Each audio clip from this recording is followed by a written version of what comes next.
Music theory, unorthodox argument. Get ready and some coffee because we're romping down the rabbit hole with a guitar picked lodged between our huge two buck teeth with this one. First question that's going to come up, and it's a valid question, anytime we look at something even slightly from a different perspective than is the traditional perspective, is going to be why? Why don't you just follow the textbook line by line? We've been doing this music theory stuff for decades at this point in time. We've got the kinks pretty well worked out.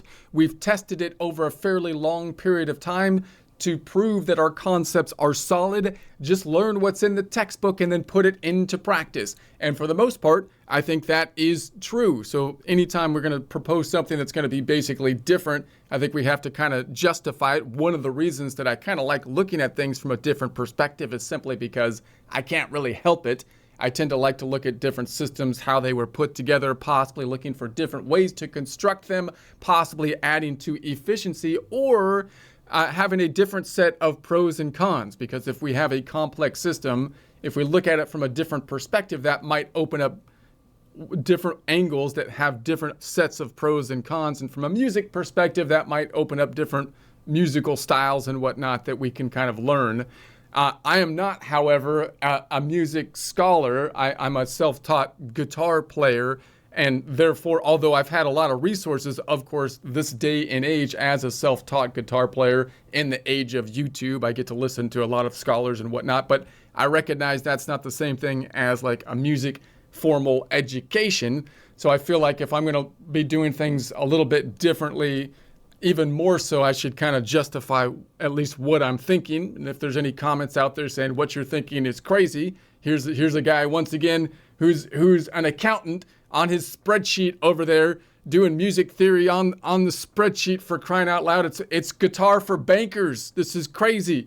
And it's like, okay, that might be the case, but I'll still lay out. Okay. Bankers like playing guitar too. So if it's guitar for, there's a lot of bankers out there that play guitar. You banker guitar playing bigots over there. You don't like the, anyways. So things like what I do here, like putting it on an Excel worksheet, is not typical. I've been flipping the tablature around, and I'm going to try to make I've been making an argument for that, as well as flipping my guitar around, because I think all those things, I'm trying to explain why I'm doing those, and I can't really do that on each presentation. So I'm hoping I can use kind of this one as like a reference whenever I get a question like, why did you flip the guitar? Are you left-handed? Why did you? And also on this one, I'm going to get a little bit more into like the interval kind of structure, not just why I'm flipping the guitar around or how I'm putting the tablature together. And also because anything as complicated as music can be looked at using different systems, each having pros and cons. In other words, you would think the music like theory, there's only so many notes. You got 12 notes. How complicated can it be? But when you start looking at the intervals and all the different ways that you can connect those notes, especially when you put into octaves on top of that, you of course get in essence an infinitely complicated system that's put together. So how do you map that system out in your mind? How should you basically be viewing that system? Now, the music way that we look at it in the West is great. It's got a lot of pros and cons on it. The way we have the modal structure, the way we're naming the intervals, which kind of pack into those interval names a lot of information, but it's still a human constructed system to try to explain, the musical concepts.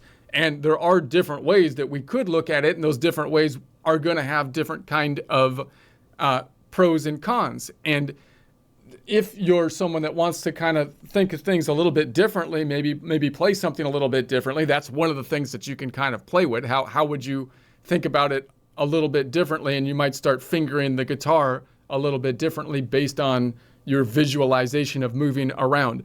But my main goal here is just to think about how to maximize my ability to move around, in particular the instrument of the guitar. Although I think these concepts do work with a keyboard and other instruments as well. But in particular, I learned on the guitar, so I'm thinking of music theory as it applies to the structure of the guitar. And because I think music theory was designed with a keyboard at hand instead of a guitar in hand, That's one of the things that I think is a reason why it might be useful as a guitar player to look at things a little bit differently. Now, again, the concepts I'm going to look at with the intervals can be applied to a piano as well, but the guitar, because in particular it's laid out as a grid instead of as just one linear structure, would lend us to want to maximize our ability to memorize that grid, not necessarily the notes on the grid. That's not the most effective way to learn the guitar. It's like a spreadsheet. It's the most effective way is to learn the relative positions on the guitar, the movable shapes.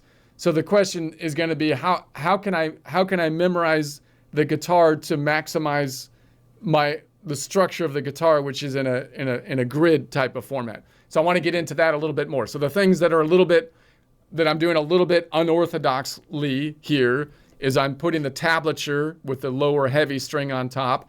I'm showing my guitar as though I'm playing left-handed because I think it's easier for the learner to see as a mirror projection rather than having the guitar facing the other direction when they're looking at the screen.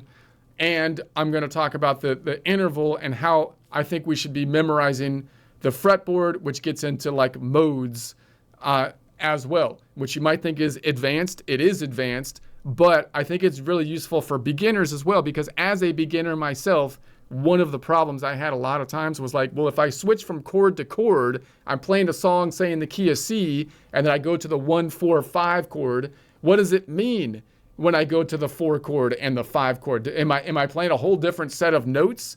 Is it a whole different mode that I'm playing? Am I playing a major chord or a minor chord? Should I switch really to a different scale that's major or minor? And what does it mean to be like a Mixolydian mode or a Lydian mode?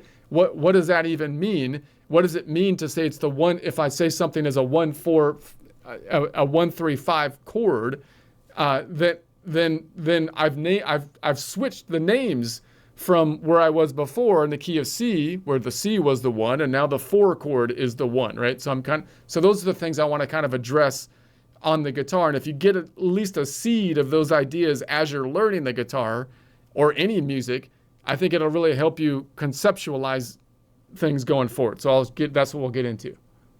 Okay, so here is our Excel spreadsheet. This is what I'm going to be using in essence as the tablatures. And once again, I kind of try to explain this basically when I do my presentations, but I want to use this as a video that I can possibly reference to explain all of the possibly unorthodox or weird things that I do, so that I can hopefully go through my other presentations without having to go back to it a bunch of times. So the one that's going to take the longest here is to go into my concept of how I want to basically view the intervals, which I'm going to get into more and more going forward, but that's a little bit more advanced. So let's just go over all the kind of things that I do that are a little bit strange first. One, I use an Excel worksheet. Why in the world do you use an Excel worksheet? Because I'm an accountant, right? He thinks he's an accountant. He's over there, a banker over here, thinking he could play the guitar and stuff and using stupid spreadsheets instead of cool, sophisticated guitar tablature and whatnot. And now I know there is cool, sophisticated guitar tablature, and I watch people that have really cool stuff like I'm watching one guy that basically he plays his guitar and he can pull up the note as he's playing it, and he can switch all of the chords on the guitar, and I think that's amazing. There's only one guy that I think has that much sophisticated kind of stuff, and I thought that I've seen, and that's like, wow, that's pretty impressive. However, I still think there's a lot of drawbacks to it because his guitar is still kind of going the opposite direction when I'm looking at it, and I just don't think it's as easy to maneuver things around as it is on a spreadsheet. I mean, the spreadsheet's the easiest thing to work with. Why? Because the guitar is a grid, right? The guitar is a grid of the frets up top, and then you have our little boxes that we work with. That is perfectly laid out into a spreadsheet, and on the spreadsheet, it's easier for me, again, even with that one guy's super cool stuff, he can only do one thing at a time, really, on the screen at any one time. Whereas here on a spreadsheet, I can map out, well, what if I went from the major scale to the Dorian, to the Phrygian, to the Lydian, and I can look at the related, I can put multiple fretboards on the screen and analyze them as though I'm going from the 1 chord to the 4 chord or whatnot. And I could do a ton of stuff like that in Excel and map it out. I can also color code, of course, my fretboard and make it easier to see the keys on the fretboard that are in the key, and do further color coding as we're doing here for the 1, 3, 5 of any note that I'm in. So, I mean, that's just like, if you really want to like dig down on things, Excel, again, I know I'm an accountant, you know, so that I'm biased towards Excel because I'm an accountant, and I know there's cool software out there, but I haven't seen anybody has software as flexible to just analyze the fretboard as Excel, okay?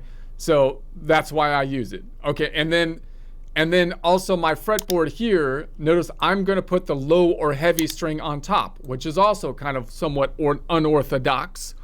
And that's because when you're looking at this fretboard, the easiest way for a beginner to think about the tablature is from behind the guitar. So let me show you what I mean. If I have a guitar, like if I'm playing the guitar and you're looking at me, then the guitar is going to be facing this way. But from your perspective behind the guitar neck's going to be on the other side, right? So it's actually easier, I think, to mirror as though you were playing into a mirror. So notice what tablature does. If I change this guitar, tablature is either this way, meaning so the tablature would be formatted with the heavy string on the left, which I think is a little bit more intuitive than having it on the bottom. But now you're looking at tablature, which is vertical, which is not the way you, like if you didn't look at tablature your entire life, meaning tablature mimicking the fretboard, which is going to show you what to be playing on the fretboard, then how would you envision the tablature? In my mind, and I'm a little bit weird, I recognize that, but in my mind, I wouldn't envision it vertically. I would envision it with the low string on top from my perspective behind the guitar. So the tablature usually is this way, or else it's this way, like this. Right, and that makes sense because if you flip the guitar around, so now the neck is on the left-hand side, the little string, the small, skinny, heavy E string is on top. Is that how you would envision the guitar? Like if you were envisioning the guitar and trying to think about, visualize it and play it with your fingers from the perspective of behind the guitar, would you visualize the guitar with the little skinny string on top? I don't think, I mean, again, I might be weird, but I don't think that's the way most people would do it. So I'm making my fretboard the way it's easiest for me to look at, meaning this is mirroring the fretboard, kind of like tablature, but I'm going to put the low or heavy string on top. Why? Because the whole point of the tablature, in my mind, and I mean, correct me if I'm wrong. Like I say, I'm a self-taught guitar player, but in my mind, it's to be as easy as possible. I'm trying not to read sheet music, because I want to be able to visualize the fretboard, and to me it's easiest to do that with a heavy string on top to bottom, with it lined up the way I play the guitar from left to right, so that I can line this up directly on top of what I'm playing from my perspective from behind my guitar. Similarly, when I play the guitar on screen, I'm not gonna show you the guitar that I'm playing with the neck facing the other way. I'm going to mirror it, right? So instead of the neck facing this way, I'm going to flip it like this and give you the mirror image. So it looks like I'm playing left-handed, but I'm not playing left-handed. I'm just playing the mirror image. Why? Because it's going to be easiest for you to mirror on the same side of your body as what you're watching. I think, to me, that seems like the easiest thing to do. That's not what they do traditionally. That's unorthodox from a textbook standpoint and whatnot. But I think it's conceptually easy to kind of see. And I like I say, I am making a lot more process in my visualization of the fretboard using these tools than I was watching people with the traditional tablature vertical or with the skinny string on top. That is that made it harder. I can see that, I can do it, but it takes an added level of rotating things around in my mind, which I don't need to do. It's supposed to be easy. Okay, so that's one. All right. So if anybody sees why that is not what I'm saying is not true, or they think my brain is just weird, like, which may be the case, and then let me know.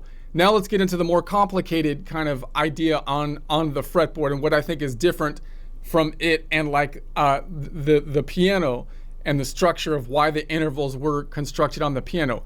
Notice how the fretboard is laid out here. If I take the key of C, these are all the notes in the key of C. If I map them out, these are all the colored notes, are the notes basically in the key of C. Therefore, if I play any of the colored notes on the fretboard, you would think that it would sound decent, or at least sound not out of the key. It would be in the key. We typically break this pattern up into 4 to 5 fret chunks that line up. Often, if you think about it from a caged system to like the open position systems, or like a C chord, a G chord, and whatnot. And it's done that way on purpose because we want to have all the notes within a four finger position, I mean 4 frets, because we have four fingers. So everything is within like a 4 to 5 fret position. That's how it's designed, which of course is different than a piano, which is designed as though you can visualize a piano as though it's just one string that's going up multiple octaves to the left and to the right. So you play the middle of the piano, it goes to the left and the right. Therefore, you're looking at it visually, and you can read it, most likely, if you're an American, you read left to right. So you're reading it basically left to right on the piano. So you have a much different kind of structure there. So on a piano then, when you're thinking about, okay, how am I going to put together the idea of intervals on the piano and chords on the piano? Now, this is where things get messy to me when I was trying to learn the guitar, and let me try to explain why that gets messy. Notice, like if I'm playing a C here, if I play a C, this is here, boom, boom, and then you usually finger this C, but really the open string, that G, that gives you the C chord. So I'm playing, this is the root, let's say, boom, there's the C. What if I went from that one, the C chord, the C, E, and G, and then I went to the 4 chord? Well, you could play the F here, right there in open position. That's what you would do. But let's imagine that I take this shape and move it up the guitar to find the F that's on this string, which is going to be right there. So that's going to be the F, A, and C. So now I have the same shape, boom, boom, as this shape that I can move. And that's beautiful. That's great. So notice so the problem on the guitar is I still kind of call that a C shape. Now because it looks like kind of like a C shape, right? Even though I would finger this C, but and the reason I'm using these shapes instead of bar chord shapes is because this is actually in order, meaning I have the 1, the 3, the 5 in order. Whereas if you did a bar chord, which would be shaped this way going forward, you've got like the 1 and then the 5 and then the 1 and then the 3, right? So it's a little bit out of order. Whereas this one's nice in order. That's why I'm using this shape. So the problem with that is when I go up to this F, then you start to think, well, what does that even mean? Because have I switched keys at this point in time? Am I no longer in the major key? I'm now in the possibly an F major or F Lydian key, because I'm now naming this an F chord, and when I structure the chord, I'm calling it the 1. So this is the 1, 3, and the 5. But you can see in reality I'm not actually in a whole different key, because the 1, 3, 5 of an F chord fit in the same structure. They're all the colored notes. I'm not hitting any white notes. So I'm still within the same structure of a major key. Okay, so the reason that's a problem is because people mentally start to think, I'm confused. Am I still in C major, or now am I in F major, or am I now in F, Lydian? And are those all different? Do I have to change my grid, my mind around on the grid? That becomes kind of the problem. Now, how do people normally memorize this? We usually say, let's say we're looking at the major key. I'm in the major key. We're just going to use the key of C. It works for any other kind of key, and we're gonna say we're in the C major, and we're going to say these are the notes in it. Now, I want to be able to go to any note and build a chord from it. So what do we learn in music school to build a chord? Well, the first simple trick to do is say the 1, 4, 5 are going to be building major triads, and the 2, 3, and 6 are minor triads, and then the 7 is the weird one that has a diminished fifth in it. So people usually skip that one. Okay, so if I learn it that way and I play the 1, 4, 5, those would be all the majors, right? So I know then, okay, if I'm playing a song, I can play the 1, 4, 5, which would be a C major chord, an F major chord, and a G major chord.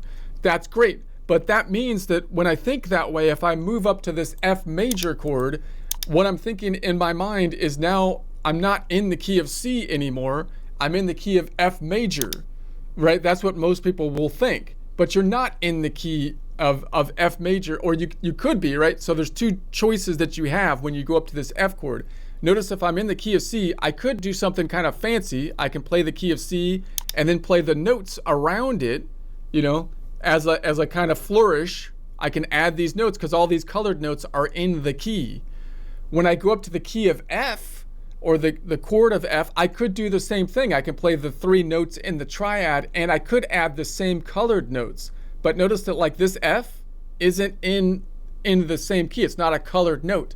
If I played the F and I did it like in a symmetrical way as I did over here, that would be as though I'm changing from a C major position to an F major, and it might sound good because it's going to be symmetrical. All of the relative positions are the same. You have symmetry happening, so it's possibly going to sound good, but it's not in the same key. If you wanted to say in the same key, you still could. You go from this C to this F, and if I want to noodle around this F, then I'd have to play different notes, right? These are the colored notes that are still in the same key, which we call the key of C, or the key of Ionian, the major key. Now you could think so that's the first thing that people get messed up when they learn like the shortcut method, and that is that when I move up here, I'm not sure, am I still in the key of C or am I now in the key of F major? And you could do either, but you want to know which one you're in. The other problem that happens is, of course, that actually, if you want to stay in the same key, you're playing what we would call a mode. So Western music comes up with the concept of mode. So when I go up to this F, we basically switch our mind, if you're thinking a bit more sophisticatedly, to say now I'm in F, Lydian. So I'm still going to say it's going to be a major chord. Why is it a major chord? Because the 1, 3, 5 still has the same interval differences as though it was an F major.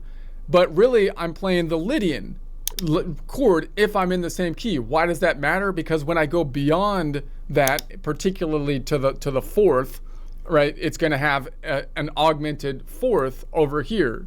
So like if I was to add, so I can add here, I can add the B, right, on this shape, whereas the B is outside the shape over here, right? So when I'm noodling around, I can add that B. That note is going to be different. This note will still be in the same key in the relative modal position, Lydian, as with the Ionian, right? And that's going to be the difference. So so what we try to do is, if you get more sophisticated, you're like, okay, now I'm switching from the key of C to the key of F, not major, but F Lydian. Now, of course, most beginners don't do that because that's more complicated. I don't know F Lydian. All I know is that the 1, 4, 5 builds a triad that is a major triad. But like I say, what we'd like to, but if I just build a major triad, I can't see that it's different, than this one, that we're still in the same key. All right, so that becomes kind of an issue. So what's a different way that we can basically look at it? We could say, now, I first want to point out that this kind of works better on like a piano, right? Because if I'm on the piano, it's easy for me to say, okay, I'm switching from the F. This is the 1 now of F Lydian, because they're all on the same screen, on the same string. So it's kind of easy for me to pinpoint myself to say, okay, look, I'm in the same shape. I'm in the same pattern here, but now I'm gonna convert that to the 1, and I'm gonna construct a major chord from it, which is gonna have a major third and a fifth. But on the guitar, on the grid shape, we get kind of lost in terms of where we are on the grid, because even if you learn every note on the keyboard, which is a great thing to do, even if you had that knowledge, it's still going to get confusing as you move around and switch your mind from thinking of yourself as the Ionian mode to, say, like the Lydian mode. What I want to do is I want to keep my mind. So here's where the little bit of difference comes into play here, right? So what would I like to do? How can I maximize the idea that this is a grid and that all the shapes are maneuverable? It's not really that I want to memorize all the notes per se. It would be great to memorize all the notes, but that's not the thing that's going to give me the most flexibility in a grid system that I can copy and paste up and down the fretboard. Because if I learn all the notes that are in the key of C, obviously when the whole thing moves up, it's going to be a completely different, set of notes. It's not going to be the relative positions. Notice that these relative positions are now different. If I look at that F here, it's actually the 4th of the major scale. And then if I went to the F in the Lydian, it's going to be the 1. So this is the same shape, but now that same F is now the 1. So if I try to name all the notes in here as the relative position, that's not going to work if I have to switch my mind from mode to mode, right? So what do I want to do? I want to be able to memorize these shapes in such a way that they don't move, right? So in other words, instead of thinking of it as like this is the relative position, I want to think about these as nodes, not as notes, but as like nodes in the system. So I'm not going to give them a relative position in relation to a scale, but I'm just going to call them a node. There's 7 nodes in the system of a total of 12 notes, and I'm just going to call them the modes, which is the Ionian, the Dorian, the Phrygian, the Lydian, the Mixolydian. Now, most people can't really memorize those as easily because they're Latin words. Latin, I think they're Latin. So what might we do instead? We might give them a numbering system, which I call an absolute numbering system. Now, again, this is unorthodox. Why would you call it an absolute numbering system? There's no such thing as an absolute numbering system. There's relative numbering systems for the relative number in the scale. Well, what I'm trying to do is say, I want to call this position, which is in the top right of the box, something that's not going to change when I change keys to like a G. Like if I made the G the major, the G would be at the top right side of the box. And I want to call it something that's not going to change when I change perspective of modes, right? It's going to stay the same. So what can I do? I call it a nodal position. That's the Ionian node, which I'm going to name the 1 based on the relative positions of the major scale. But when I go to like the Dorian, I'm still going to call that C the Ionian node, the Ionian mode, right? Which is now relative position 7, but I'm still going to number it based on the major scale, call it a 1. It's absolute modal position 1. Why? Because now I don't have to memorize 7 different names for that same place, which is the same on all 7 modes, right? The shape doesn't change when I go through the modes. If I go to Dorian, Phrygian, that C's still there, right? The shape, this box is the same all the way through it. Every time I go to a different mode, I don't want to be saying, okay, now that C is it'd be nice if I could memorize, well, now I'm on the minor key and that position happens to be relative position 3.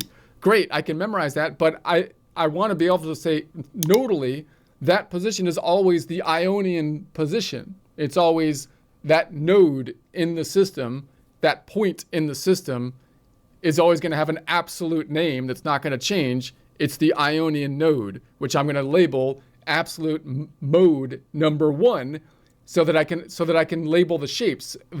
See what that does for me is it allows us to be able to name each colored note in the position, and I can start to see the pattern, right? I could see that box.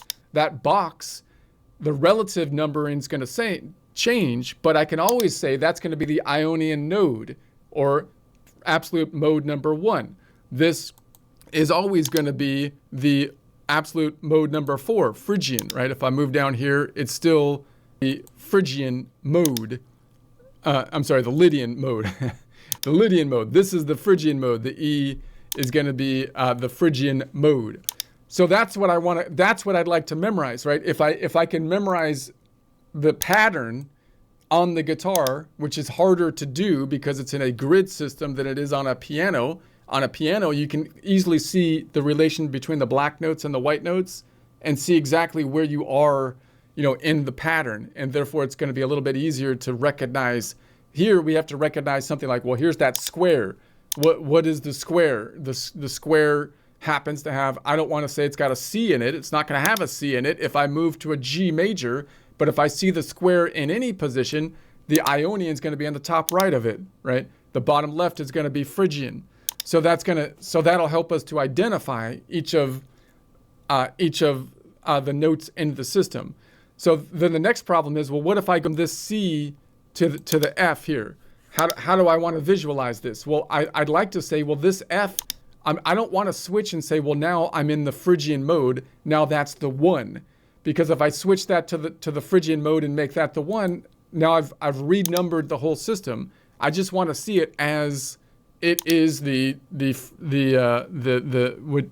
Lydian mode, absolute mode number 4, right? So that means it's absolute mode number 4. How do I build a chord from it? Well, I build a chord from it by taking the intervals, meaning I can see it by shape. That's what we call a major third. And then this is a perfect 5th. So I know the shape is the same. It's the same 3 fingering pattern. I know it by shape, and I also know it by interval. Now the intervals, however, are the way the intervals are named. It forces us to think modally, as though we're going to a different scale. Let me show you what I mean. If I say this is the perfect first, well, what does the perfect first mean? That means that I'm no longer in C. That makes me think that I'm in either Lydian or F major, F Ionian. So, but I don't want to switch my mind. And see, this note right here or this comparative, the distance here is 4 notes away, meaning there's 5 notes between each string, and this is back to 4 notes. 4 notes away, if we call it an interval, is a major third. A major third means it's 4 notes away. But when we call it a major third, the third represents the third relative position, meaning if I go down to the where am I? Lydian, right? The major third is right here. The third position is the A. So it's the third position if I make the F the 1. So now I have to think, see, that forces me to think modally, right? Because that third, my naming of it as a major third makes me say, well, now I can't think of that as a node, right? As just a node in the system. I have to think of it as the 1 of the system, because the interval to get to the third is called a major third, and the third, that 3, represents the third position as though this is the 1, right? And that causes us a problem. It makes sense on a piano, because on the piano you want to cram as much information as you can into the system, and you can already locate where you are. So it's great that when we use this interval system that it tells us more information. It tells us the relative position.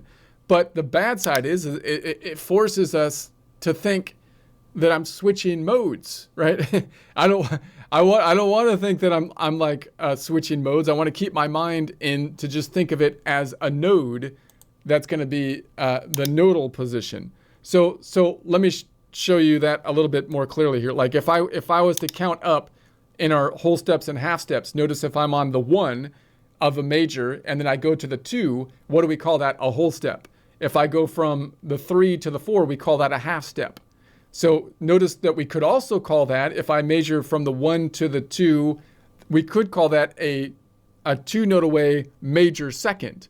And we could call this step going from here to here a 1-note away minor second. So there's 2 names for that same interval. However, that's not the case when we go a longer distance, right? So if I was going from naming this from here to here, that distance, let's say it's 4 notes away, I don't have a naming convention. I don't call that a whole step or a half step equivalent for 4 notes away. I could call it 4 half steps away, 4 notes away, which I do, but no one else basically does, right? The only naming convention we have for that interval is a 4-note away, which is a major third. So I'm going to call that distance a major third, but I don't want to think, right? Or this distance would be like a minor third. But what I'm doing is I'm going here from the second of this scale to the fourth of this scale. I don't really want to name it in a convention where I have to make that the 1. I don't want to think of it as the 1. I want to think of it as I'm going from the node, the Dorian node, to the Lydian node. When I go from the Dorian node to the Lydian node, what's the distance? It's 3. What do I have to name that interval-wise? A 3-note away minor third, right? Or like this G, let's say this G to this B. If I'm looking at that, I'm going from the G, which is the Mixolydian, to the B, which is the Locrian. I want to think of it as going from node to node. I don't want to think of myself as being in Mixolydian as the 1. I don't want to reorient my mind to say that's the 1. I just want to say I'm going from Mixolydian to Locrian, or absolute mode number 5 to absolute mode number 7. The distance is 4, but our naming convention forces us to say it's a major third. That's what distance of 4 means. That's our only interval construction, right? See how that forces me to then think of that as the 1? So that forces me to think of this as either a major, a G major, or a G Mixolydian, more properly a G Mixolydian. But I don't want to think of it as the 1.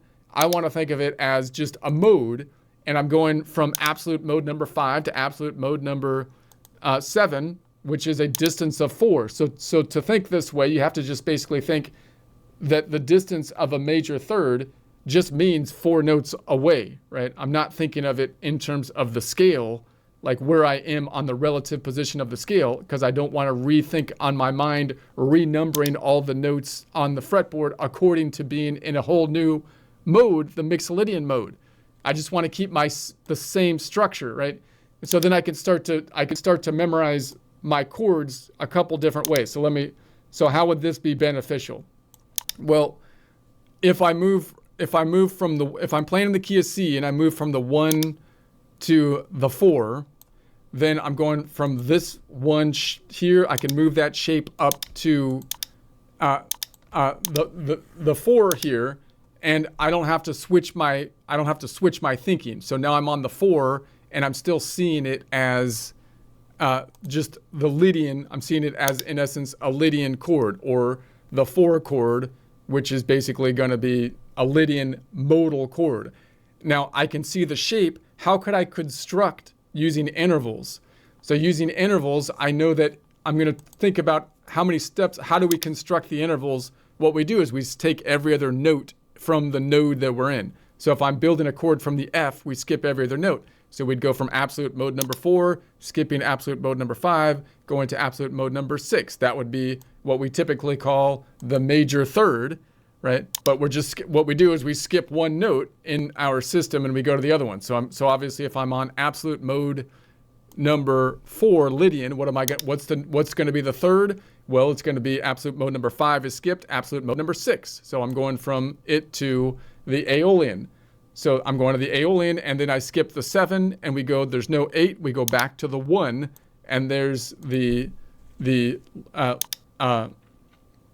Ionian.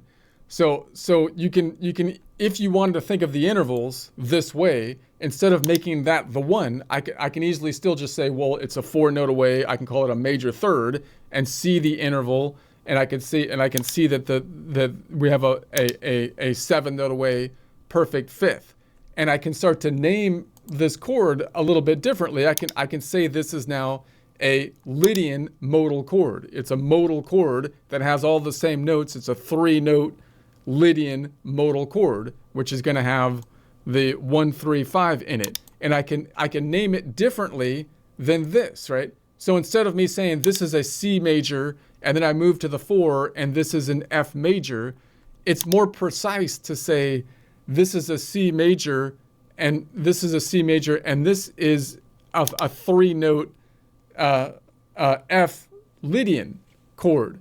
Right? Now the Lydian chord, because Lydian is a major chord, has the same notes as though I made that the 1, 1, 3, 5, but it would have a different note on the 4 because Lydian has a different note there. But notice it's more specific. It's more specific that way. That's useful if I'm trying to see where I am on the guitar, because this C, although it's the same shape, if I build my shape around it, my pentatonic shape or my 7-note shape around it, it's going to be different than if I build my 7-note shape around this one.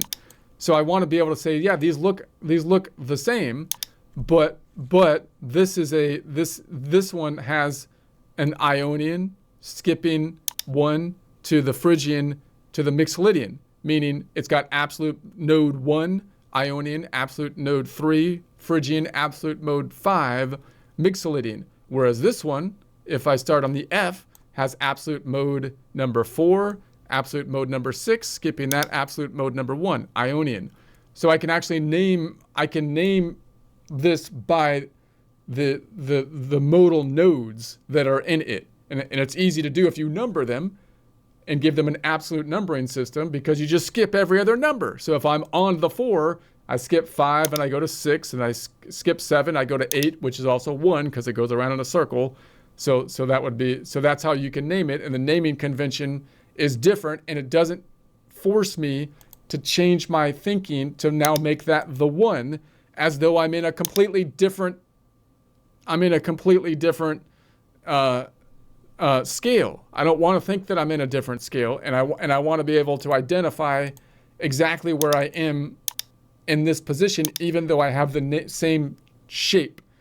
Okay, I'm not sure I explained that great, but let me show you what I mean. Now, the other thing that's great about the system we use on the intervals is it's great to make a chart comparing the Lydian to the Dorian to the Phrygian, but you can kind of do that with what we're doing here too. So I'm going to try to make a chart to show you what I mean. I feel like I could have explained this better, but it's the best I can do. Maybe I'm still kind of mulling it over myself. Maybe I might be even wrong, maybe. But let's go ahead and hide this. I think it's useful to look at. So I'm going to build a table and show you what I'm thinking. I'm going to make this a lot smaller. And then, so let's make this one a skinny. And I'm going to say that if we had 2, 0, 2, 4, 6, 8, 10, 12. And I'm going to say these are going to be the steps that we take if we were going to think this way. I'm going to make this black and white. I'm still kind of experimenting with this, so bear with me. Let's make this centered. And now, so let's say if we're on the Ionian, if I was to build a chord, how do we build a chord? What we do is we skip every other note. So I can start to name my chords, basically saying it's a 3-note Ionian chord, and I'm just going to pick them up in order, meaning what do I build? It's going to be a C, E, G. But I don't want to memorize that it's a C, E, G. I want to memorize the nodes that are in this position to build an Ionian modal chord. So I would take the Ionian, I would skip the Dorian, and I'd go to the Phrygian. So the next one's going to be Phrygian. So what am I doing? I'm on, if I think about this as a node, the C is the node that I'm on, which I'm calling the Ionian node, which is at the top right of the box. then I skip the D, right? I can see it here. I skip the D and I go to the E, which I'm going to call the Phrygian, or absolute node number 3, right? And so instead of saying it's the 1, 3, I'm going to say I'm on this node from the perspective of the Ionian node. That would be point 0 in that case. I'm going to go up 2 modal steps, meaning I'm going to skip a note in the scale and get to this E, right? And that E would be the Phrygian node, right? And so then how do I get the next one? Well, I skip Phrygian, Lydian, and I get to Mixolydian. So the 3-note triad from this perspective would be an absolute mode 1, node 1, mode 1, 3, and 5. Or it would have the relative positions in our fretboard of the Ionian, Phrygian, and Mixolydian, which that's what I want to memorize, right? I want to memorize the location of each node and then be able to build my chords on that, so I'm not rethinking on my mind, reformatting all the numbering system every time I switch a chord, even though the song is in the same key, right? So then and then if I kept going, we would be on the Mixolydian and we'd skip the Aeolian to get to the Locrian, right? And that would be the B. The Locrian is located at the top of the box. And then if I kept going, then we would we'd go around the horn, the Ionian, we'd skip it, we'd pick up the Dorian. So now if I go 8 away, that would be equivalent to going 1 away, right? Because that's how we build, that's what we normally think of as our intervals. We take the odd ones, 1, 3, 5, 7, 9. 9 is equivalent to the 2. 11 is equivalent to the 4, and 13 is equivalent to the 6. Those are the evens. So now, because we started on 0, because that's the node we're on, and we're just taking the number of steps. So instead of naming the note as the 1, we're going to say that's the position, the node that we are on, and we're measuring in steps, meaning we take two modal steps away. And so that's going to, so that we have the 8. So that's the Dorian. And then we go from the Dorian, we skip this one to get to the other odd, the Mixolydian. And then we go from the Mixolydian and we skip the other one to get to, wait a sec, did I do that right? We go from the Dorian, I didn't do that right, Dorian, and we skip to the even to get to the Lydian, and then we go from the Lydian and we get to skip the Mixolydian, get to the Aeolian. So there's all of the nodes in order of how we would play them chord-wise, skipping every other node, right? And those are all the notes that are in our system. What if we did, like if I did a Dorian, like if I went to the second of the major scale, I'm going to call that absolute mode number 2, Dorian. So I'm going to call this a Dorian modal chord. Now again, that might be confusing. What does a Dorian modal chord mean? It just means that I'm playing from the node of the Dorian, which happens to be in our shape. You can call it the double stop box shape. It's at the bottom of the double stop. And I'm going to build a chord just skipping every other note in the progression from there. But instead of renaming that as the 1, I'm just going to say I'm on the Dorian node. I'm on the Dorian node, and then I skip every other one. So I would call that absolute mode number 2, going to absolute mode number 3, Lydian. So Lydian is the F. So I skipped 1. Notice I skipped 1 here, and I got to this F. What's the total distance going from node the Dorian to the Lydian, from the D to the F? It's 3 notes away, right? Because we had this one that wasn't in our it's not part of our 7 notes out of 12. What about when it was in the Ionian? When I'm in the Ionian and I go from the first note to the second to the third, the 1 to the 3 in normal convention, how far is that? That's 4 notes away. So that's because this distance between these two is a major third, and between these two is a minor third, right? So I'll map that out in a second. But let's keep going here. So now we're on the Lydian. So we go from the Lydian, and then we just, of course, skip the mixed Lydian to get to the Aeolian, and then we'd be on the Aeolian, and we'd skip the Locrian to get to the Ionian, and then we'd be on the Ionian, and we skip the, did I do that right? We skip the Dorian to get to the Phrygian, and then we're on the Phrygian, and we skip the Lydian to get to the mixed Lydian, and then we're on the mixed Lydian, and we skip the Aeolian to get to the Locrian. Now again, most people just know the first three, the triad. But if you want to get more complex, of course, then you get all the notes in order of skipping every other note in our progression. That's how we build our chords. So I'm just going to copy the rest of them down and just note that, hold on a second. That didn't work right. Okay, so then this would be the grid. So these would be the Ionian. I'm going to make this, so we can think of then the chords. This would be the chords that we're building. I'll make that, and these would be the nodes that would be in it that we'd be using to construct it. Okay, so I know that's a little wonky, but let me build the interval table, because remember, how do we build our chords? We can see it by shape. So I can see that the 1, 4, 5 are going to have a major chord shape, so I can move it up by shape. I can also see it by naming the actual nodes, and I can see it by interval. So the intervals, again, is one of the reasons we get kind of thrown off to see things kind of this way, because again, the intervals have the name of the relative position. So let me show you what I mean on that. We'll make this a skinny over here. And so let's do the same thing of 0, 2, 4, 6, 8, 10, 12. I'll make this black and white, centered. Okay, and let's make them a little smaller. All right, so now let's say that we're in, now this is the Ionian. I'm keeping the same header over here.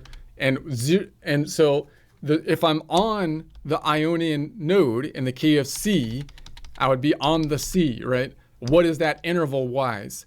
It's a 0 note away, what I would call it a perfect first. Now, again, when I call it a perfect first, that 1 means that I'm in the relative position of the major scale, which is the case here, but wouldn't be the case might not be the case if I go down to the second note. So if I went from the Dorian, right? So if I'm on the Dorian, then the Dorian is down here. So now the Dorian, if I was on the Dorian, it would be a perfect first.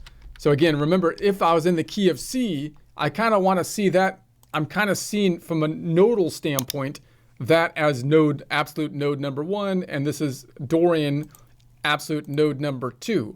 But this naming convention, because it says perfect first, forces me when I go to the Dorian to see that as the 1, which that's what I'm trying not to do, right? I'm trying to see it as just another node, and just moving from that particular node. So if I'm on that node, which is the Dorian node, then how do I build a chord? I go two notes up. So if I'm on the D, I skip the E and go to the F, which is actually 3 notes away. So what is that distance from the Dorian? It's going to be a 3 note away. It's going to be a 3 note away minor third, right? 3 note away minor third, which is so that means going from the Dorian to the Lydian is a 3 note away minor third. So in other words, if I'm going from this Dorian to this Lydian, it's 3 notes away, which we call that a minor third. Now again, that 3 doesn't represent that it's 3 notes away. The first 3 does in my convention, but usually people just call it a minor third. And that 3 represents that it's the 3rd position in the Dorian scale, which, do you see, that forces me to start thinking of this. That forces me to start thinking when I make a chord off of the D to see it as the 1. So you see what I mean? So that's why the modal convention starts happening. I'm forced by the naming convention to switch my mind all the time to go from one scale to another, even though all the notes are the same. I don't want to go from one scale to another. I just want to name that as the node of the Dorian node, and I'm going up 2 nodal positions within the system, which happens to be 3 notes away. So when you're thinking about it this way, just note that if I say it's a minor third, that just means it's 3 notes away, versus if I was on the major, I'm looking at the mixolydian here, right? The mixolydian on the major, wait a sec, I'm on, not the mixolydian, the Phrygian. The Phrygian is the third. That's a 4 note away major third. So if I was on a C and I skip a note, the next note is here. That's a distance of 4. We call that a major third. A major third means 4 notes away, but on a guitar, a lot of people don't know that, right? They just know that the major third is here. If I'm on this string, the major third's up here by shape, or if I go below it, the major third is right there. So on a piano, it's obvious that it's 4 notes away, which means that they don't have to say it because it's in a linear progression, right? So what we do in our naming convention is we say that it's a third. That's the important added piece of information, which tells you that it's the third in the scale. See, and then it's not as hard on a piano to say, okay, now I'm moving up to the Dorian chord, and then to switch my mind to make that the 1, because again, it's pretty easy for me to see the entire pattern of the key of C and then switch back from the Dorian back to the major scale on a piano. It's easier, at least. Why? Because you can clearly see the pattern on one string. Even easier than that because it's got black notes. I'm not saying the piano doesn't have its own problems, because the shapes are a little bit different because the black notes are a different size and whatnot. But that's a little bit easier, right? Whereas on the fretboard, that becomes a little bit more difficult. I don't want to be switching for that to be the 1 all the time, right? That's what I'm kind of talking about. And then the 4, like you can see, the 4 here is mixolydian. If I skip 2 notes, so if I go mixolydian is actually the 5th absolute mode, and it's going to be a 7 note away perfect 5th, right? 7 note away perfect 5th. So in other words, if I went from the C 7 notes away, then we would get to 1, 2, 3, 4, 5, 6, 7, the G. So 7 notes away, or here's the shape that we usually learn, that C to that G. 7 notes away because 5 notes between the strings, 5, 6, 7. So if I did it on this one, the minor chord on the Dorian, because it's a minor chord construction, would have the same thing. So the Dorian is Aeolian. So Aeolian would be here, boom. All right, so that's going to be the idea. Let me see if I can build this, do a little Excel trick for you to show you how we can build this table if you want to do Excel-wise. We're going to use an XLOOKUP, fancy Excel trick, and we want to look up this value, the Phrygian, comma, and we want to find it in the Phrygian table down here. We want to find it in this set of numbers. I'm going to say F4 on the keyboard to make it absolute. So I made that series absolute. And then I'm going to say comma. I want it to return to me then on the Phrygian. I want it to return the proper intervals. So it's going to look up in this table where the Phrygian is, and then it's going to pick up the related one over here, which is the P1, F4 on the keyboard to make that absolute, $signs, and I'll copy that across. And so I think that, so now you got a perfect first. So on the Phrygian, which is a minor mode, you've got a perfect first, then you've got a 3 note away minor third, 7 note away perfect fifth, 10 note away, which is a minor 7, a 1 note away minor second, a 5 note away perfect fourth, and an 8 note away minor 6. Okay, So these lines, so you can name it, you can still name it by interval, but I'm not going to the point is I'm not letting the system, even though it says this is a perfect fifth, I'm not going to make that force me to look at the note I'm on as though it's the one. I'm just going to say the perfect fifth means it's 7 notes away, and I'm on absolute mode number 3, the Phrygian mode, so that I can memorize all the points on the fretboard by mode, build my chord construction by interval if I want to do it that way instead of by shape, but not let that naming convention throw me off and force me to start thinking modally around the key of modal, changing my whole numbering system in my mind, right? So you could do this all the way across. I could say, now I'm going to do the Lydian, and then I'm going to, what did I say? I have to say X lookup, and then the Lydian, comma, I'm going down to the Lydian mode down here, Lydian, and then I'm going to say I want to find the Lydian in here, and then, couldn't I do this in the same? No. Lydian, comma, and then I also want to be picking this up. So there's my thing, but I didn't make it absolute. Let's go back up top, and I'm going to make it absolute. These two, F4 on the keyboard, $signs, F4, F4, F4, boom, copying it across this way, bam.